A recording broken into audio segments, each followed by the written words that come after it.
This episode is sponsored by State Farm. Choices are great. Like with your podcasts, you get to choose what you want to listen to.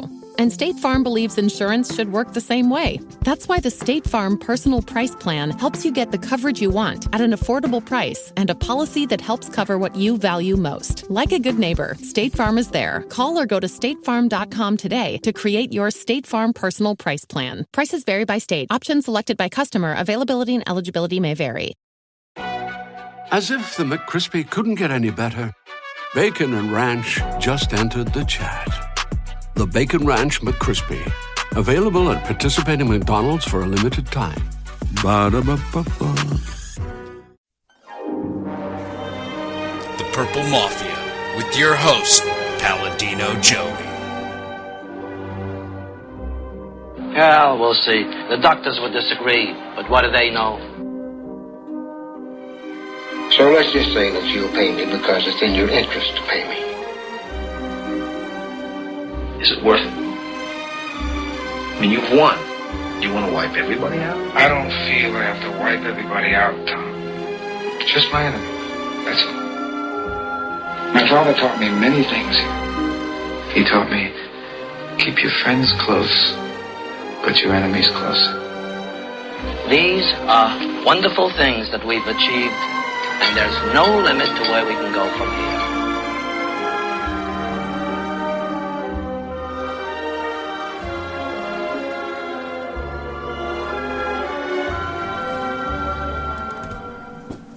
Welcome to the family here on Purple Mafia. It is Tuesday, September the 18th, 2012. This is episode number 118 of Purple Mafia. I am Paladino Joey, or Joey Wygen, of course, your host of the Purple Mafia show. Thank you once again for downloading and listening to this show, which is available on thesportstuff.com and on iTunes. Thank you again all so very much. Dylan Richardson, of course, kind enough to introduce at the introduction that the executive producer of thesportstuff.com, Dylan Richardson, and of course an occasional guest on this show, and I honestly would not mind if he was a frequent guest, because you know what? He's damn good. Yes, he is. He's very good when he's on board this show. Check him out on episode number 116 whenever you can, if you haven't yet. Season preview 2012. That is that's one of the best shows we've had in a while. It was a good one. Well, yeah. Let's get into things here quickly. Of course, we're going to review the game. We're gonna review that game, and we're gonna against the Indianapolis Colts. The vaunted, Hall of Fame bound Indianapolis Colts, and the actually much more vaunted and more sincerity San Francisco 49ers. We are going to preview the game on Sunday. Yeah, I mean, I remember last week's show, I was talking about possibly recording on Wednesdays frequently. I'm thinking maybe Tuesdays, because it gives you guys time to, depending on maybe if the Vikings have a Monday night game, maybe I'd record on Wednesday. Gives you guys time to call in or call into the show. We have 2 callers. I was going to say 3. There were 3 calls, but it was just kind of a mistake call, and then let's just say one of the 2 callers, I won't mention who, made a mistake and redid his call. So it came up as 3 and ends up being 2, and obviously the good ones on here. The 2 callers today, Anthony from LA and Brent Jacobson, you guys are pretty much the call-in Hall of Fame right there. Sebastian Bowles didn't call in this week, but had a very graphic comment a very detailed comment on the Facebook page of the Purple Mafia Show. That's facebook.com/Purple Mafia Show. Give that a like if you could, guys. Go visit it and give it a like and comment on there. Got some good people on there. I've always got good stuff to say. Sebastian Balls and Dan Taylor commenting on there. Yeah, the activity down this week. And part of it's because I wasn't really active on either page this past week. This coming week, you damn right I'm going to be active. Minnesota and San Francisco, oh yeah. And no, I was it was a busy day. I was able to watch the game, but let's just say I was very busy at the same time and was nowhere near a computer. And I mean nowhere near a computer. So, but I will be in full I'll be on full force this coming week. and that's going to be, and that's a fact.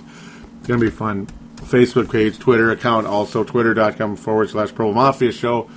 So, yeah, before I get too crazy, yeah, there's 2 call-ins. The phone line is the number to that is 209-736-7877, 209-736-7877. So, first, we'll get to the calls, then the Facebook page and Twitter. Very brief comments on both of them. So, mostly we'll focus on the game review and have those at the same time. That's basically how we're going to do it. Yeah, what a game it was, huh? Anyhow, here comes Anthony from L.A. Hey, Joey. This is Anthony from L.A. Man, I'm still mad about that loss. They should have. Geez, I don't know. I put that all on the coaching. That was terrible clock management right there. It was like they had an extra quarter to play when they got the ball with about 9 minutes to go. They ran that thing all the way down to 3 or 4 or something like that. And just walking back to the huddle, no urgency at all. No urgency at all. And not knowing that they're still down by 2 touchdowns. I just don't know why it took them so long to, or I don't know why they didn't want to hurry up offense, to run a hurry up offense on that drive when they scored on that tip drill when Burton caught the touchdown. Because they came back, they scored that touchdown and then tied it up, but they should have had a little bit more time after the Colts kicked that field goal, take the lead. The Vikings should have at least had, I think, 2, maybe even 3 more minutes to go. I just don't like how they judged the clock and just took their sweet little time, man. Took their sweet time. You see everyone just walking back to the huddle, all slow pace. I mean, I know Percy Harvin was tired. He's getting the ball every single play. And don't even get me started on the penalties. The penalties, I know the penalties killed us too, but we still could have been in the game if it came down to clock management. All right. Now, that was outstanding. Yeah, thank you for the call, Anthony. That's, yeah, that's right there. That's what Anthony from LA is all about. He is an awesome caller, and, yeah, that is some passionate stuff right there. Very, clearly very pissed off about the way things took place in that fourth quarter. And, doggone it, yeah, I mean, I'm going to, this is going to be more of an emotion review, kind of, how we have these sometimes, where it's not so much of it's like, okay, in the first quarter, this happened, that. I'm going to talk about it sort of, but I'm not going to do it as in order as some other times. It's more or less, we're going to talk about the game in general, and that's kind of what, that's kind of how things went right there. I mean, that was mostly the fourth quarter. So, yeah, Anthony from LA, holy cow, yeah. Clock management.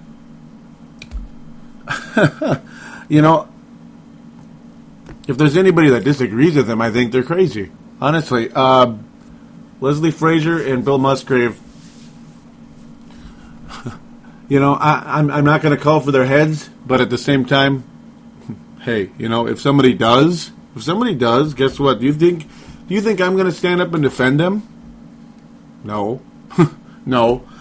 Bill Musgrave, Leslie Frazier, no, and obviously the players in this team, yeah, they played like they were defeated, and down 20-6 in Indianapolis, I would feel a little bit defeated, also, a little bit, but at the same time, come on, this is the Indianapolis Colts. See, here's the $1 million question, also that I, to kind of feed off of what Anthony said, because it's such a good call, you got me going, you got me flexing my muscles here behind the mic.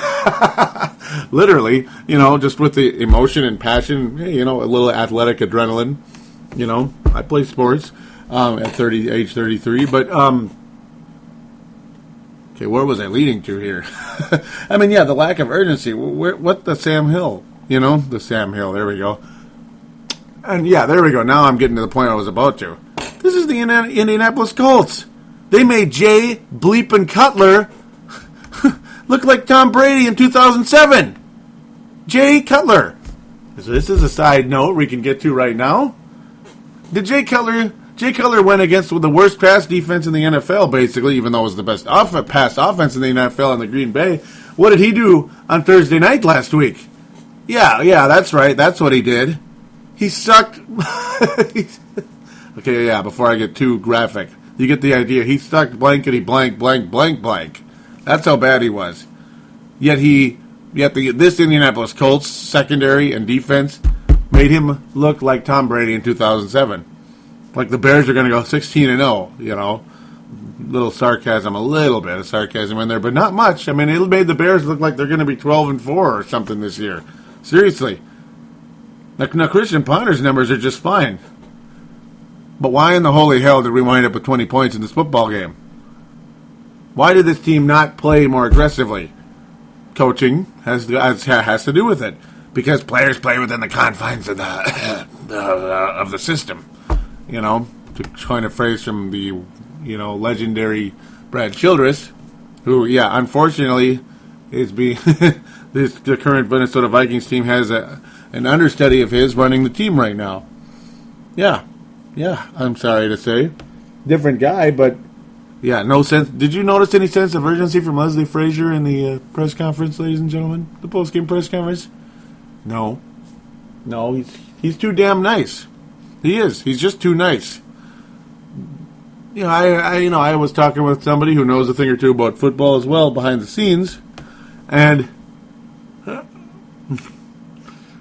it's like Leslie Frazier's trying to be Tony Dungy. Well, Tony Dungy had a really damn good football team in front of him. A team that was underutilized by Jim Mora, but once Tony Dungy got there, they blew up because they were very talented. Jim Mora Sr., that is. Yeah, that guy. Playoffs. But, yeah, that's what I'd be saying about the Vikings. I just hope we win a game. Another game. No, seriously, though. Seriously. And Dan Barreiro talked about this as well. Well, yeah, did Dwight Freeney play? And I don't need Dan Barreiro to tell me that, but I mean, I'm just saying, yeah, but you know, you can feed off Dan Barreiro as well, who's probably the best host in KFAN, like easily, once he actually gets going, easily, he's the best. Did Dwight Freeney play in this game? No. Now, of course, he's on the defensive side of the ball, but now when we get on the, yeah, did he? Yeah. No. So why didn't, you know, other players obviously weren't playing well. I mean, the Colts defense is not very good. Why are we only winding up with 20 points? Why did it take a miracle tip by Burton, or not Burton, well, to Burton from Kyle Rudolph? Boy, I'm getting crazy now because I'm getting too hyper. But yeah, why did it take a miracle tip to even get into overtime? Why is that? Now, of course, the Burton touchdown was before the Kyle Rudolph touchdown, but you get the gist. Still, that's 7 whole freaking points that came because of just partially because of a little bit of luck involved. You know, good drive, but a little luck. Why do we wind up with only 20 points? Why? Against this horrendous defense. I mean, everybody on the planet that knows a thing or two about football thought the Vikings were going to put up 30 points this week. But we also knew pretty much that the Colts would probably do the same thing, but the Vikings maybe would squeak it out. Maybe the Vikings would not.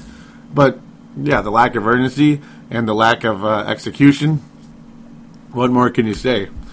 Whew, and that was a great call-in, by the way. Blair Walsh, I'll get to him later. We'll get to him, we'll talk about him when Mr. Taylor comments on Twitter. We'll get to that very shortly. Yeah, he's a good kicker. So is Adam Vinatieri, unfortunately, much to our incredible chagrin. Oh, what a joke, huh? Yeah. Damn. What a joke. It's just with fear. Forgive me if the audio chopped at all, but yeah, trying not to cough here. This is, I'm still recovering. I hope my voice is better than last week. It sounded pretty poopy, especially later in the show. It seems like my head got a little more congested as the show continued, but back to the real game. Yeah, I mean, that's about it. The poor coaching, the lack of urgency, and the lack of production. Hey, Anthony Vermelle, great call. Missed Sebastian, missed Bryce, though, this week. Yeah, missed you guys. Nice to have Bryce call in for the first time last week. Really, really nice things to say. Saying when he called me the go-to guy for Minnesota sports, that is a great honor. Thanks again, Bryce. And I hope you mean that. That's pretty nice. It's a nice thing to say. I hope you call in again. You know, thank you again for that. And so we'll hear from those guys soon, I'm sure. But let's get back to the return of Brent Jacobson. This message is for Joey, Purple Mafia Show. Hey, Joey. Brent here. Observations from week 2. Well, 3 words. Work in progress. I see reason for hope, especially once we get Jerome Simpson back. But I also see reason for concern that Peterson seemed to be a gear off yesterday on offense. Then defense. Come on, the Colts had 3/5 of their 3 out of 5 or 4 out of 5 of their linemen were backups. You mean we can't get to luck more than we did? Okay, maybe I'll give a kid credit. He is good, but come on, Vikings, hit the guy. And then I had a bet when we got that second touchdown. I just had a hunch it was going to be too much time left on the clock, and oops, excuse my French, I was wrong. As soon as I saw Vinatieri kick that ball, I was like, gosh, Nike. So, anyways, thanks for your patience. Joey, keep up the good work. Let's go Vikings. Not optimistic about our chances against the Niners, but hey, stranger things have happened. Like, I don't know, a certain number 4 to Greg Lewis. Okay, pipe dream. Brett's not coming back, thank God. And Greg Lewis, even in the league anymore? Anyways, catch you later. Bye. And I thank you for that call, Brent. Yep, thank you again for calling in. Very good stuff right there. Yeah, work in progress. Yep. I mean, it's like they say, you can't fix everything at once, and that's for sure. I mean, the quarterback looks okay. The running back, unfortunately, doesn't look as okay as he did last week. No, you mentioned he petered off. Yeah, he did. Adrian Peterson did peter off. Peterson petered off. Okay, sorry. That's fun. It's just one of those things. I guess it's to be expected. Yet at the same time, yeah, the defensive line in Indianapolis not quite as threatening without Mr. Dwight Freeney. But yeah, now this is what I was going to allude to with the Dan Barrero thing, and Brent Jacobson very acutely did allude to. The offensive line of the Indianapolis Colts were all backups. Look, that's not enough to work with? Yeah, every damn one of them. We're backup players. Backup players, folks. Backups. That's right, backup players. I said that about 15 times because you mean to tell me our defensive line couldn't show a little more of a threat in that situation? Are you bleeping kidding? Or really? Is that the it comes back to this question. Is this the best we could do? Is this the best we could do, or are we really this bad? Or yeah, because if we're this bad, yeah, okay, I'm moving. Okay, I'm just kidding. No, this is this team, this situation right now. Yeah, it's a work in progress, and you're going to go through growing pains, and you're going to lose crappy games like this, but. It is worse. It's the old saying about it's going to get worse before it gets better.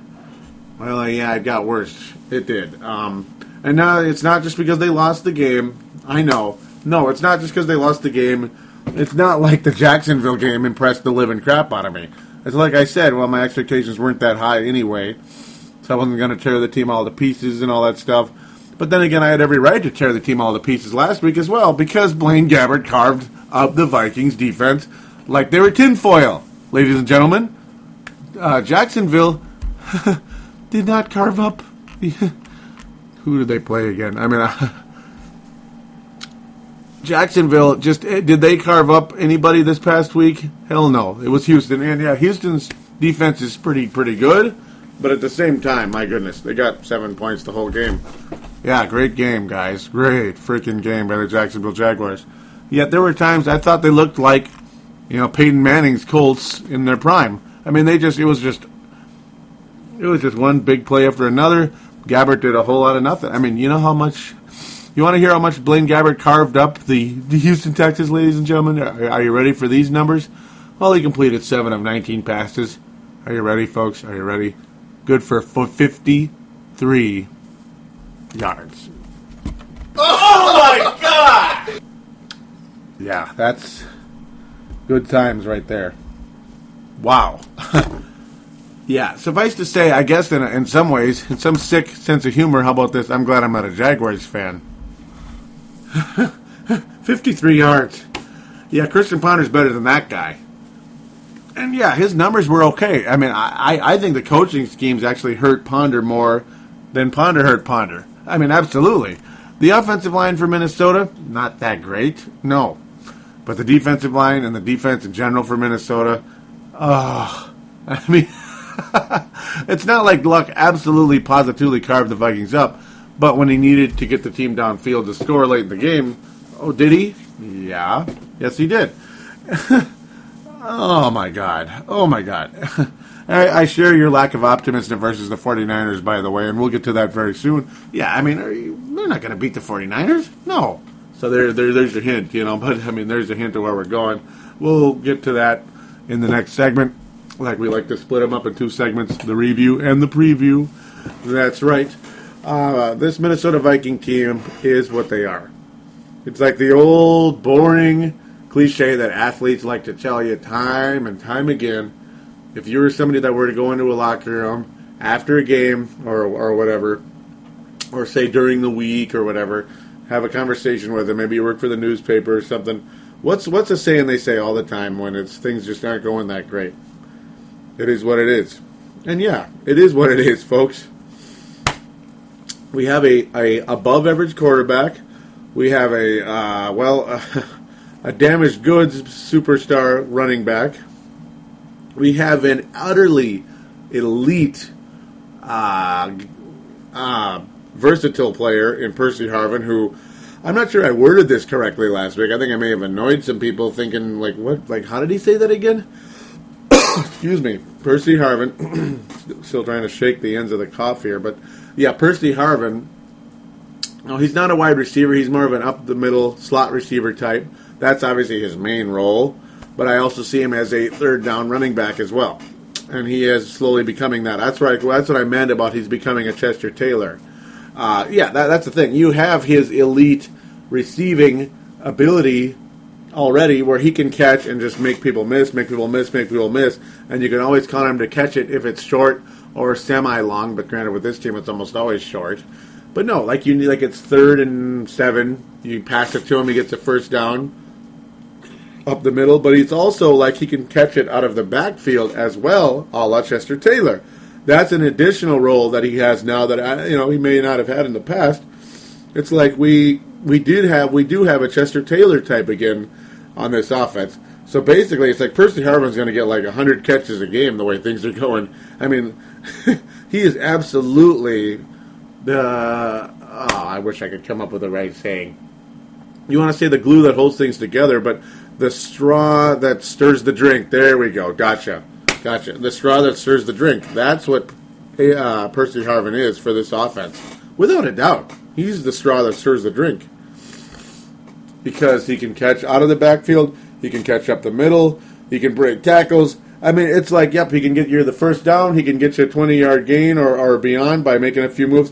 Oh, and while he's at it, if the kicker happened on the kickoff, on occasion he just might scamper that one for 80 yards to pay dirt. Yeah, he just might add that in to throw that in. Yeah, he's a pretty good player, isn't he? Yeah. Two games into 2012, Percy Harvin, Minnesota Vikings MVP, not just offensive MVP. Yeah, you get the guess there. Comparing, because we kind of like to bounce around a little bit, if we like to compare Christian Ponder and Andrew Luck, as of right now, well, hey, as of right now, they both look good, obviously. Christian Ponder's accuracy is incredible so far this year. Now, unfortunately, they haven't used him to throw the ball deep very much yet thus far this season, which is kind of frustrating. But at the same time, hey, the guy's getting the job done. unfortunately, he's lost 2 fumbles already this year. One in the first week and one in the second week. That's a little bit frustrating. But so far, 2 games in, his quarterback rating is almost 111. It's 110.6 to be exact. 2 touchdowns that were all just against Indianapolis, and he's got over 500 yards passing, and his overall completion percentage about 76%. So a very strong start to the season for, obviously now, plain as day, the quarterback of the future. To me, the Rex Grossman conversation is quickly going out the window because Rex Grossman was never this accurate. Christian Ponder isn't putting the Vikings in position to get killed like a Rex Grossman type. And like he kind of was last year when he was playing like Rex Grossman. So, yeah, I mean, I have not really had much negative things to say about Ponder this year. He's still a little bit raw, and that's where the fumbles are coming from. Hanging on to the ball a little bit too long at times. Doesn't help that your offensive line isn't that great. It really doesn't help at all. The penalties, obviously, a big part of a big part of the problem as well in this football game. Yeah, the Vikings came up with a whopping 11 penalties, good for 105. A couple of bad ones. A couple of that were kind of The roughing the passer on Jared Allen wasn't the most popular one of all time. I mean, it's like, I guess it was roughing the passer. It's just one of those things. But at the same time, it's kind of frustrates some people. The Matt Khalil penalty was a little eye-opening to me, a little bit. Like, that was horrible discipline by Matt Khalil. I'm sorry. That was my guy, absolutely, in the draft. And you know what? He still is my guy in the draft. Yeah, I mean, it's not like RG3 was available, is it? And even if he was, Christian Ponder's, I'd rather have Ponder and Khalil rather than put my all eggs in one basket. Because you can't have Ponder and RG3 on the field at the same time, can you? Unless you're just weird. But Matt Khalil, a fantastic left tackle of the future. Already very good. You're already noticing improvement out of Ponder, and obviously more playing time or more freedom for Ponder to look for the right play, rather than run for his life, so to speak, like last year, because he had no time. But the lack of discipline on that penalty by Matt Khalil was eye opening. That guy better get that crap out of his system immediately. I mean, I really hope that was an isolated incident. That's all I got to say about that. That was disappointing, as far as I'm concerned. Another point as well. What's all this talk about tight ends being like we're gonna have 2 tight ends and all this stuff? We're gonna have 2 tight ends and we're gonna run an offense like the Patriots or something like that. Dare we say, because we have 2 elite tight ends. Now, Kyle Rudolph, I think for the most part he's doing his part. He's not that great. I mean, yeah, he did get a touchdown and he did make that nifty play, tipping it to Burton. Hey, that's cool. That's almost like a basketball play, kind of tipping a rebound to your teammate, in the right situation. That's kind of a little bit of savvy. Unfortunately, that doesn't show up in the stat sheet. It shows up in Burton's stats, not Rudolph's, where maybe a team rebound might show up in the NBA. But anyhow, there was another tight end, wasn't there? We did sign a tight end, I thought, during the free agency. In fact, that was supposed to be kind of our, so to speak, splash in free agency. I don't remember his name, actually. Yeah, but I do remember he was from Minnesota. He played on a team that's called, one of the most boring franchises of all time, the Seattle Seahawks. Let's see, you got to dig through the route. Oh, yeah, John Carlson. And no, I know his name, but I mean, you basically would have to do that because John Carlson doesn't exist. I think he's an urban legend, folks. I think John Carlson's an urban legend. Are the offensive schemes this bad, or is he this bad? I don't know. I would almost put a combination on both. I think the offensive schemes probably take the cake for bad overall. I mean, I am not pleased with the way the offense is being run. I think the quarterback is doing everything he can. I think Harvin and obviously Percy, we'll call him instead. Percy Harvin and Christian Ponder are doing everything they can with what the coaching schemes are giving them. Now, the schemes aren't the worst things you've ever seen, but I'll tell you, boy, they if you're looking for any urgency in this offense, you ain't getting it. And then Anthony from LA absolutely hit on that point. And, John Carlson's a guy you could look on as a major threat in an offense. At least I thought we could. I don't think he exists, folks. He's an urban legend. Yep, he is.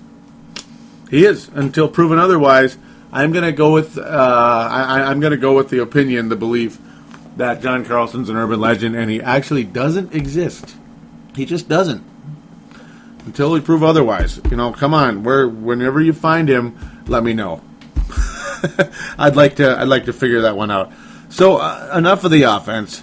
Let's get to that defense, folks. Let's get to the defense. Wasn't it good? Well, Aaron Henderson actually was pretty good. I'm going to admit he did very well in the game. It was nice to see Everson Griffin get a sack as well. He's actually been doing fairly good since he switched back from the linebackers to the defensive line, but in a limited role. He's kind of like what LaTroy Guion was before he became a starter. There's another urban legend, LaTroy Guion. Does he exist? I mean, seriously. The only time I hear the name LaTroy Guion is when it's like some dumb penalty or something. or that he got destroyed by a third running back or something. I mean, whoa, man. Does he exist? He got an assist. That's all he got in the whole game. He's a starting defensive tackle, and I'm not sure he exists. Really. Against a offensive line like that, he could, I'm really miffed by the guy. He is really off to a terrible start to his, he started last year, most of last year, he's starting this year, and I was in love with him. Now, not so much. Jared Allen he actually did exist still. He still managed to get 3 tackles and deflect a pass. Harrison Smith, for the second consecutive week, deflected a pass as well, so I'm happy with that. Winfield deflected a pass. These guys are, they did only give up 23 points against an up-and-comer and against a nice receiver combination in Donnie Avery and, of course, Reggie Wayne, who I think is outstanding. And, of course, I named him and Andrew Luck as the biggest threats coming into the week. And funny, they did connect on a touchdown. That was being guarded by Aaron Henderson in a very strange set there. I thought Henderson was good, just not on that one play. Overall, I mean, I'm coming out of this with the likes of Chris Cook and such. I think Chris Cook is an average player. If you can get an upgrade at the cornerback spot to replace him, I do it. I make him your nickel back or dime or whatever. You go from there. Josh Robinson, haven't seen enough of him yet to really tell you he's a starter in this league. I've not seen enough of that as well. And like they say, you can't fix everything at once, and boy, it is what it is. It is what it is. I mean, you can't fix everything at once, and that's why we're in the position we are today.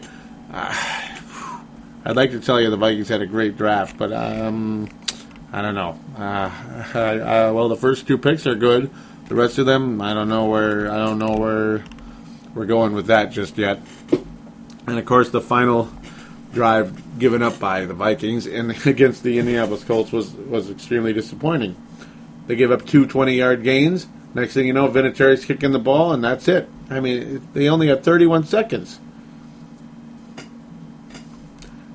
We thought for sure we're going to overtime, and we didn't. 31 seconds, and that was it. That's all the Colts needed was they didn't know they didn't need 31 seconds. They only needed 23. They only needed 23 seconds to get that ball downfield. And Vinatieri to hit 53 yards out. Yeah, it sucks being on the other end. Last week we were on the winning end of one of these. This week we're on the losing end, giving up a ton of yards in a very short time. Next thing you know, a kicker is kicking the ball 50-plus yards in a dome, but still 50-plus yards. And we're just staring in disbelief, knowing that our heroic effort to make a comeback was all for naught. Quite a shame. And that's just how it goes, I guess. That's just how it's going to be. It's not the worst thing you ever saw, but gosh darn it, it's getting. It could have been better. And of course, if the Vikings won, we would, a lot of us would be feeling a little more optimistic because you think, oh, they're so clutch, they pulled it out. But at the same time, they shouldn't have been in the position in the first place. They shouldn't have. They shouldn't have been so inept for 3 quarters. The defense should have gotten more pressure on Andrew Luck, and the offense a little, showing a little bit more urgency throughout the game rather than in the last couple minutes there. That's ridiculous. That's foolishness. That's what Marcus the Forecaster would say in Timberwolves Explosion, which is my other show, sportstuff.com and iTunes. That's my co-host in that show. But the encouraging part is Christian Ponder, to me, does look like a winner. He does. I do think Christian Ponder will be a winning quarterback in this league. I just hope we can get better pieces around him. Luckily, one of our big play receivers is still yet to come, but at the same time, Jerome Simpson, do I look at him as a consistent star in this league? No. When you look at his numbers and people talk about how fast he is, yet he winds up with like 600 yards a season, what does that tell you? It tells you he's not catching the ball consistently. That's what that tells you. It tells you he's just one of those speed guys who doesn't catch the ball consistently. He's a Darius Hayward Bay. Woohoo. He's a Kadri Ishmael. Yes. He's a burden. Okay, I won't say that name, but you can kind of guess what I was hinting towards right there. Yeah, a guy that played for the Bears in the past and is out of the league right now and played here for 3 horrifying seasons. Scarred for life. Scarred for life for those images. Yeah. Anyhow, that's about all we can say about the Indianapolis Colts game. It's amazing that we almost won it, but at the same time, we looked pretty ugly for most of the game. And it's about time this team started looking a little better more consistently. I hope it's possible. I hope it's humanly possible for them. So with that, we're going to take us a quick break. We're going to get to the San Francisco 49ers review. We also, let's also do a brief roundup of the NFC North before I go. I want to get back to doing that again. It seems like I just stopped doing that, and I'm mad at myself for that. So, real briefly, before we go to the break, Chicago, Green Bay, and what more can we say? Nice rhyme there. Jay Cutler sucks. The Bears absolutely laid an egg, and Green Bay only managed to get 23 points on the board because the defense of the Chicago Bears is that good. It is. I mean, there was a lot of pressure the whole game. Lots of sacks back and forth, lots of turnovers. It was a very aggressive black and blue division classic, but the Bears' offense was pitiful. And Jay Cutler stinks, and the offensive line of the Chicago Bears doesn't exist. There's another urban legend for you to take to the bank. That is an urban legend, boy. That offensive line doesn't exist. Yes, sir. So I guess that's 2 of the 3 teams. That was easy. That's a pretty brief curtain there. Yeah, there was one other game. Yes, there was. I guess you could almost kind of slide that one into the preview. And I'll keep the Detroit side brief here, and we'll keep the San Francisco side to the preview. Well, the Detroit Lions could not defeat the San Francisco 49ers. The Minnesota Vikings failed an opportunity to get sole position in first place to start off a year by losing in Indianapolis. But 27-19, Detroit gets, I think they got absolutely manhandled by the San Francisco 49ers. The score doesn't really look like it, but there wasn't one moment that I thought Detroit was going to win that football game. The 49ers are that good. Detroit is okay. Yeah. But yeah, that's the deal with Detroit. They're clearly, to me, both the Bears and Detroit did not look good this week. I do think one of the 2 is going to make the postseason. So we're just going to have to let that thing kind of go as is. Detroit Lions they're clearly a they're a far cry from what San Francisco is, and I think Green Bay. So is Chicago. Unfortunately for the Bears. I'm kind of pissed off at myself for picking them to go to the NFC title game and not San Francisco. But I've seen it so many times where a team gets to the NFC title game and when they have a great season and they can't win it and they lose in heartbreaking fashion and come back the next year on a far and inferior football team. But maybe I've been watching the Minnesota Vikings way too much. Yeah, like the '88 Vikings, losing after they barely lost to the Redskins in the NFC Championship game in '87, getting manhandled by San Francisco very early in the postseason that year. The 1999 Vikings, far inferior to the '98 Vikings, getting crushed by St. Louis. And, of course, the 2001 Vikings were so bleeping bad. Dennis Green got fired, thank God. But, yeah, that was after they lost the 2000 NFC Championship game. And the 2010 Vikings were the worst of them all, following a 2009 season where the Vikings, I will go to my grave believing they should have won the Super Bowl that year. But, no, San Francisco looks like they are rebounding, and they are better than last year. Better than last year. Yeah. They look like they're better than last year. I didn't think Green Bay was going to beat them last year. No, I didn't think Green Bay could beat them in a playoff game last year, and we'll never know. But as of right now, I don't think they would. Right now, San Francisco looks like the pride of the NFC. So that's a preview to where I'm getting to. Very unorganized in my part there, huh? Just talking way too much, way too early. Preview the game against the Vikings. Niners and Vikings. Oh, yeah.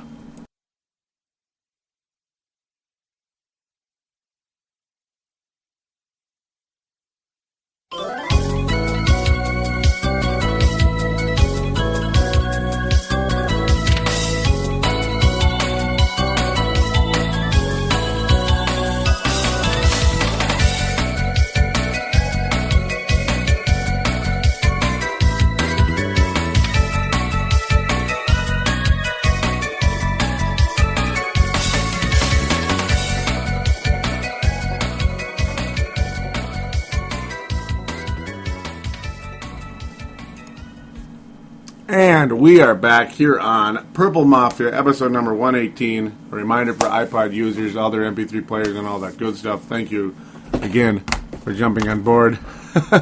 I just had to do that. I just had to do that roundup, didn't I? Distracting me from getting to the Facebook guys out there. We'll get to that right now before we officially get to the preview. There's only a couple comments here, so it will be brief. First, there's Dan Taylor. He says, "Well, that was awful." He says, "We can't expect to play that badly and slowly for 3 quarters, and then go for the miracle comeback. Too many stupid penalties, soft defense, and conservative play calls. We need more than outside runs and slants to Harvin. Looking ahead, I don't see many winnable games in the next month. And we won't win any with such passionless play. Same old Vikings." That summed up every single bit of that game. And that's exactly what the game review was of that game. That's the exact impression I came out of through the entire thing. So Dan Taylor, good stuff. That is definite gold star material right there.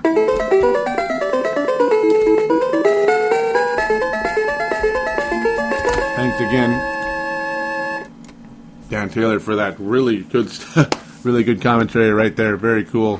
Miss hearing from him always. I'll just, I always love what he has to say. Sebastian Balls with gold star material commentary here as well. But officially give it to Dan Taylor this week. Sebastian Ball says, "Okay, so this is maybe my boldest post in a while. Yes, we were awful at protecting Christian Ponder today. And AP was about as useful as Ahmad Green was on the Texans years back." I can't disagree. Continue here. We killed ourselves with penalties 11 times, but 100%, I believe 100%, that if we ran a little more of a hurry-up, up-tempo offense and our offensive line clamped down so Ponder wouldn't have to scramble so much, Ponder would become one of the elite quarterbacks in the league.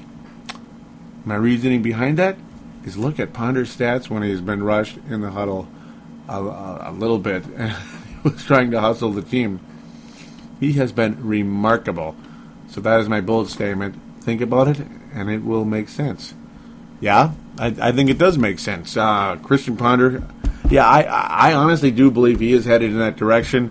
The offensive line, yeah, we could use another draft pick or two on there. I think we've been plugging holes with Band-Aids, the Fuscos of the world.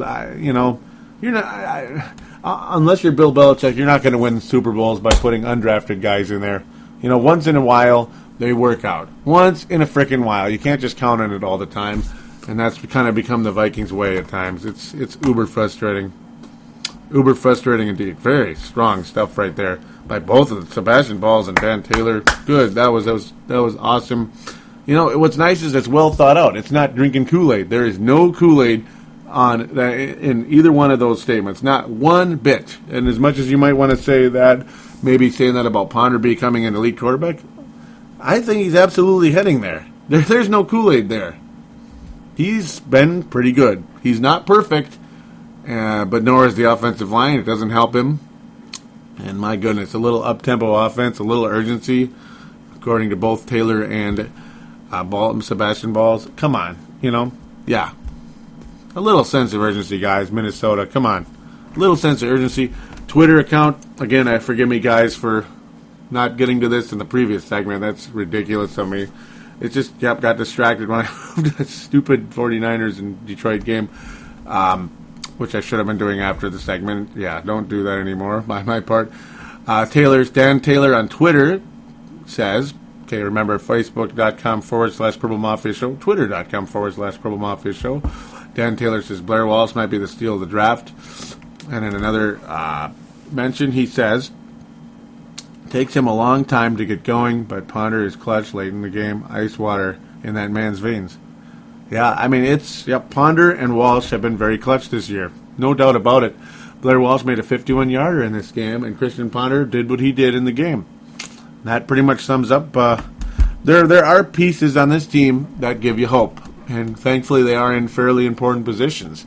Now you need more and more complementary guys to go with them. Obviously, the kicker, his importance is huge. You need him to make a kick, a deep kick late in the game. Playoffs or not, you need him. So let's get to Detroit, San Francisco, let's get to San Francisco in general. Minnesota hosting the San Francisco 49ers in the first time since 2009. Brett Favre heaving a pass to Greg Lewis in the back of the end zone for a miracle touchdown. I mean, the Vikings were absolutely going to lose that game until that play. They were losing the whole game until that play happened. Linebacker coach Mike Singletary coached that team at the time. I actually believe that 49ers team was on its way to becoming what they are becoming now. I really thought they were going to be good under Mike Singletary. Apparently not. They died off big time in 2010. He wound up here in 2011. And, he did wind up here in 2011. Jim Harbaugh took over, and the rest is history.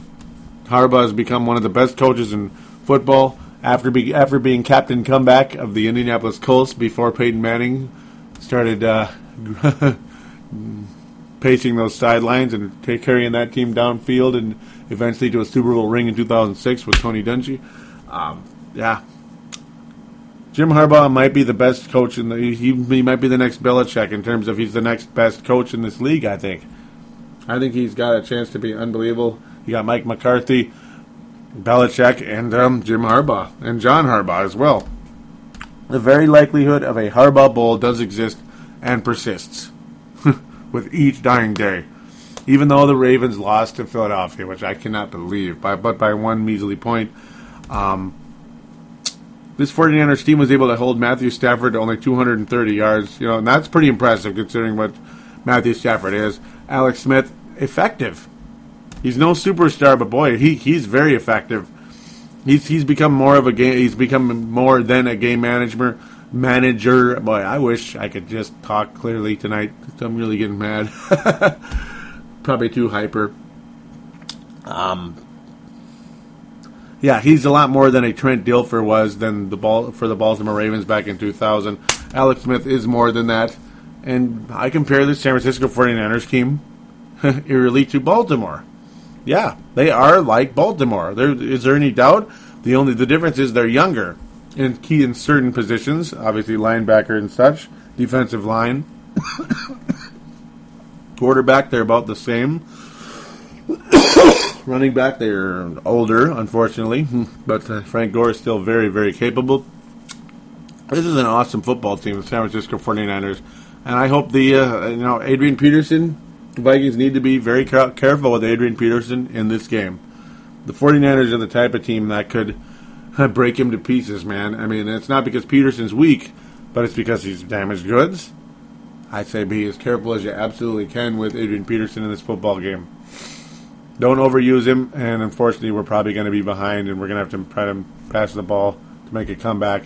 I think though against this team you would think you'd want to run the ball against the Niners.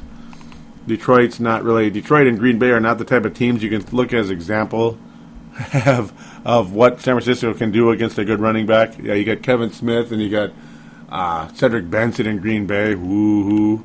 So San Francisco has not really faced a great running game so far this year.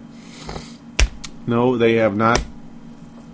The passing game they have faced, they made Matthew Stafford not look that bad, but not great. They made Aaron Rodgers look not that bad, but not great. So, well, it's going to be interesting for Aaron Rodgers, or for Christian Ponder. I wish he was Aaron Rodgers, huh? Maybe he will be someday. But no, it's not going to be the easiest day for Christian Ponder, unfortunately. So I guess it's one of those things. You're in a catch-22. Damned if you do, damned if you don't. Clearly, quarterbacks do not have the easiest time against this defense. So you maybe see what you can do with your elite running back. But at the same time, well, here you go. What do you do? He's damaged goods. He is. As much as you don't want to say, he is damaged goods. And he kind of looked the part against Indianapolis last week. So it is kind of like, where do you go?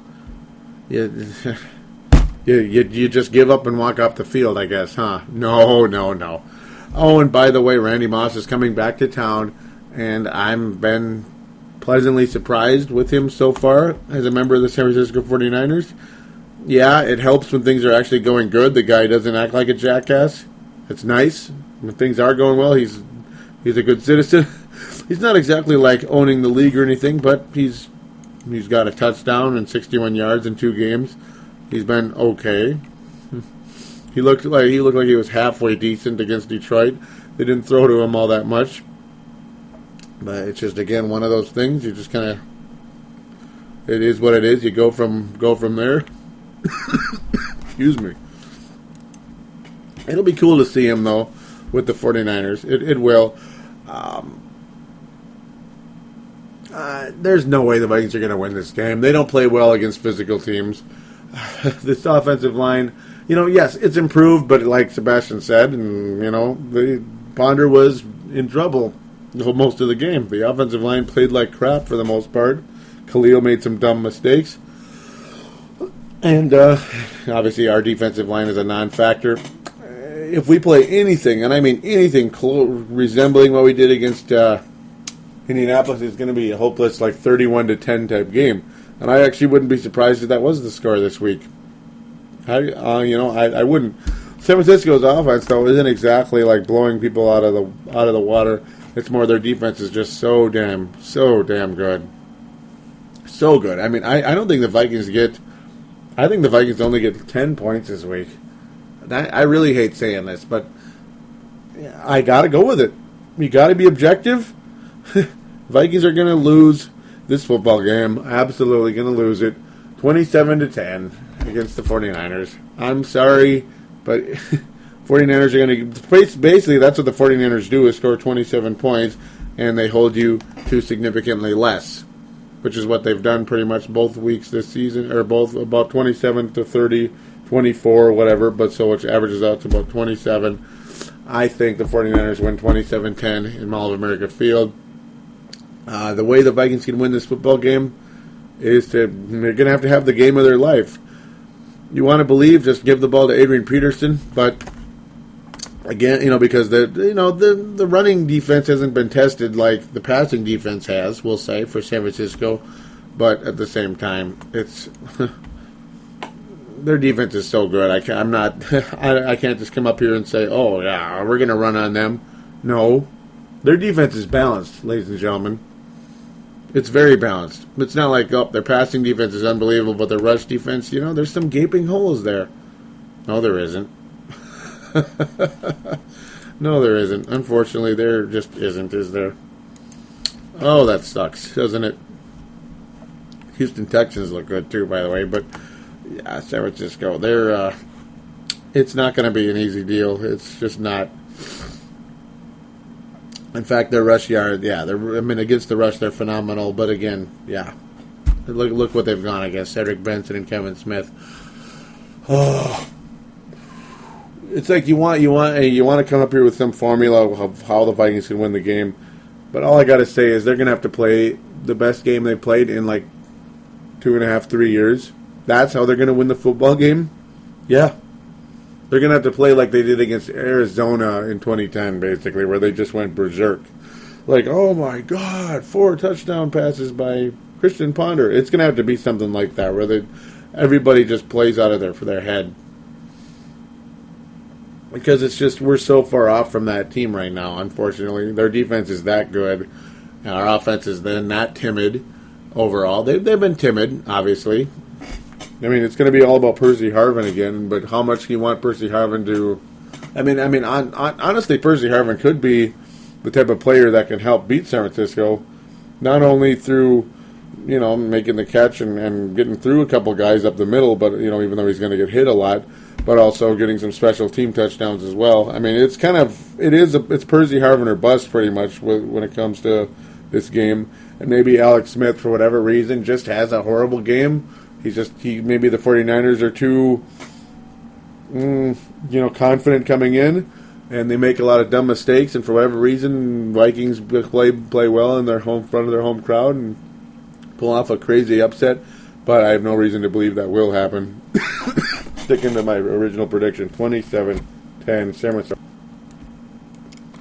Unfortunately, defeats the Minnesota Vikings in Mall of America Field, and moves on to try to go 4-0 and go from there. The 49ers, again, to me, look like the team to beat in the NFC. I'm very ashamed of myself for not picking them. But I already gave you my reasonings why I will not go over that over and over and over again. So Minnesota will likely start out the season 1-2.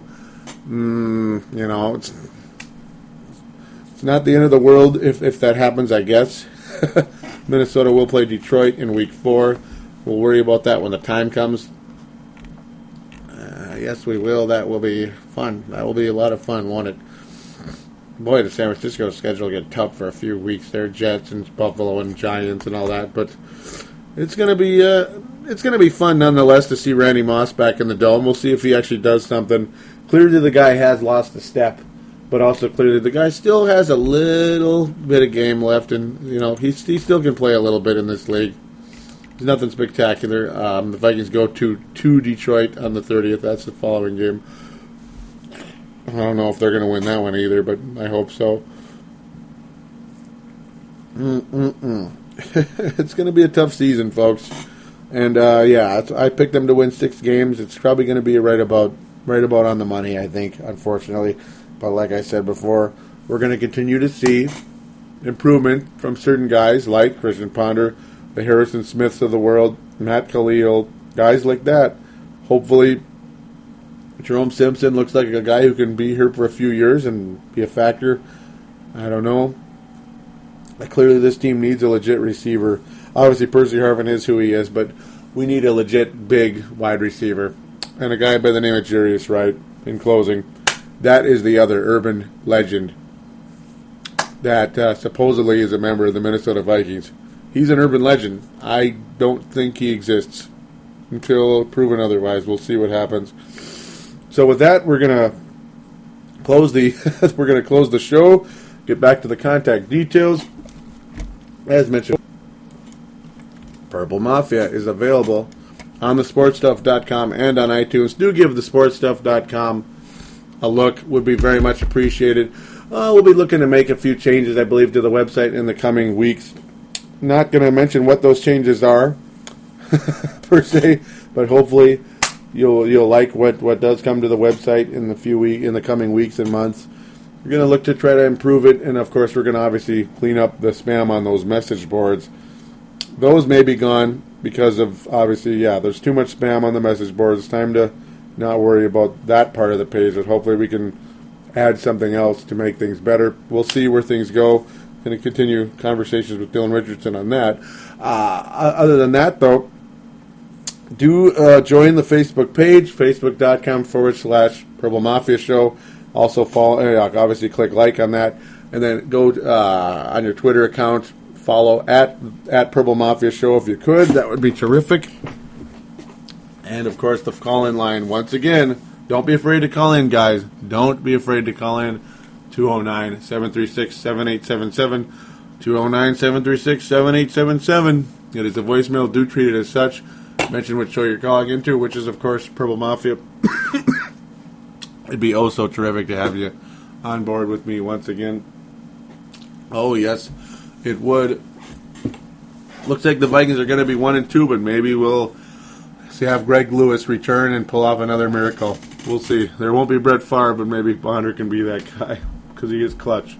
We'll see where things go. Until then, do take care.